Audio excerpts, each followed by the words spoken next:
Hey everyone, many of you might know that I actually print a lot with flexible resins, specifically the Formlabs Elastic 50A and Flexible 80A. Now these resins can be pretty difficult to print with. You can't really sand the surfaces like you can with traditional rigid materials, and it tends to just be a bit more finicky than your typical conventional resins. And since I have a ton of experience with these materials, I thought, hey, why don't I show off my top 5 tips and tricks for printing in flexible resins. I hope these help you. Let's get started.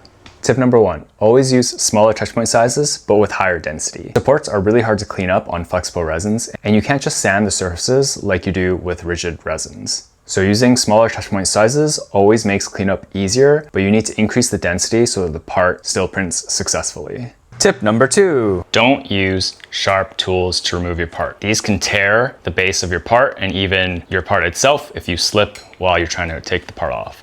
Always use a plastic spatula like this to get in under the raft and wiggle it to release it from the build plate.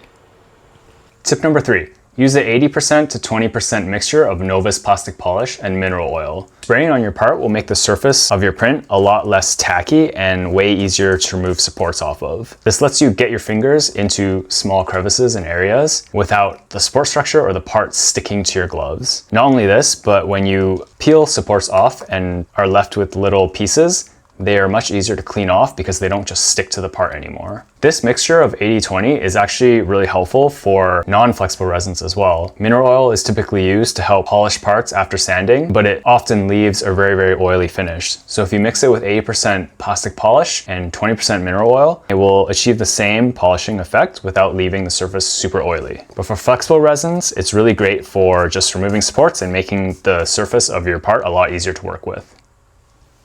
Tip number 4, always dry your flexible resin parts in a dehydrator.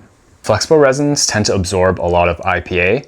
If you look at the data sheet, you can see the percentage IPA that these materials absorb. And if we compare that to some other materials, you can see that they absorb isopropyl at a much more significant rate.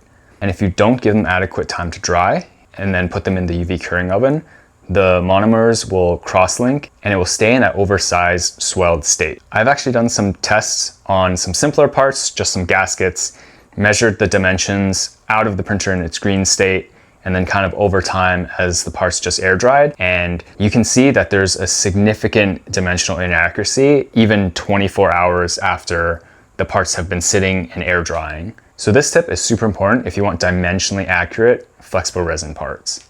Tip number 5 is to cure your flexible resin prints underwater. Flexible resin prints tend to stay tacky even after the curing process. This is because oxygen actually inhibits the chemical reaction that cures photopolymers. Submerging them in water displaces the oxygen around the part and helps fully cure the outer surface, making them less tacky. I like to fill up a food container like this with hot water just to speed up the heating process once it goes into the curing oven. And I carefully submerge the parts into the water, making sure that there are no bubbles in the part. If there are bubbles, that area will tend to stay a bit tacky because there's still oxygen there that hasn't been displaced by the water. Once your parts are fully submerged, then it's off to the UV curing oven. Once the parts cure underwater for their specified UV time and temperature, they come out looking really nice and not feeling tacky at all. This is definitely the best way to cure flexible parts and eliminate any tacky leftover feeling. Oxygen inhibiting polymerization of photopolymers is a phenomenon that carbon actually uses in their machines. They inject a very thin, well-controlled layer of oxygen onto the bottom of their tank, which prevents their part from polymerizing and sticking to the bottom of the vat. This helps them print at incredibly fast speeds without significant peel forces that inverted SLA systems typically have to deal with. So it's cool to see that phenomenon in action with some hands-on parts.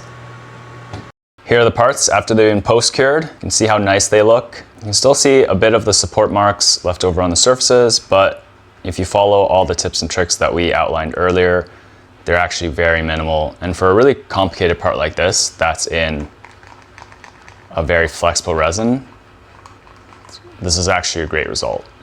So those are my top 5 tips and tricks for printing successfully with flexible resins. If you found these helpful, let me know in the comments below.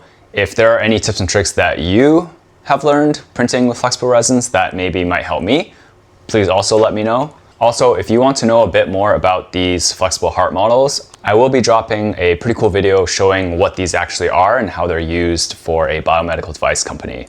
So like, subscribe, stay tuned. Thanks for watching.